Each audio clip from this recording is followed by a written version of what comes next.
1975, when you had your first hit, Love to Love You Baby, the safest thing in the industry would have been to bet that you would not have another hit, because it was a disco record, and disco was considered a fad. You were kind of a sex symbol, sex goddess. How did it feel at that time? I mean, did you know that the industry was kind of thinking it was a novelty record and you were going to be faded away with, by the next year? Well, I was aware of what they felt, but I didn't feel that that they were right. But I felt that they were justified in feeling that way, because of Love to Love You was really not a song that was well sung, one could say.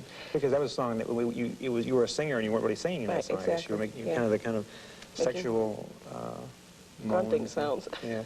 Well, did it intimidate you? I mean, were you embarrassed in a sense of coming back to America from Europe and having to kind of live up to that image? Oh yes, I think that it was never me.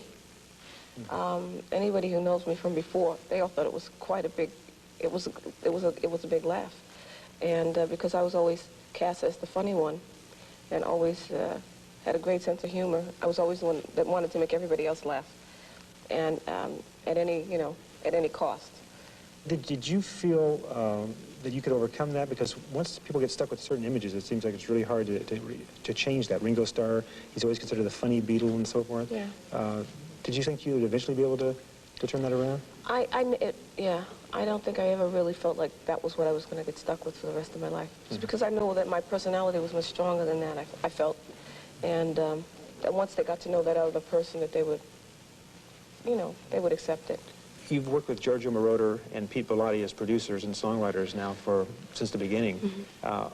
Often it seems like tensions develop in teams like that. How have you been able to avoid that and stick together for all this time? Well, first of all, we don't see a whole lot of each other. I happen to love Giorgio and Pete. One second. Hold on. My stomach is growling. It's going... The audience isn't going to know what hit them. It subsided. You want to ask that question again? Or... Yeah, it's easy just to ask it, I guess.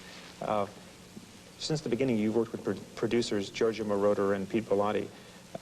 That's a long time. A lot of times, artists and producers...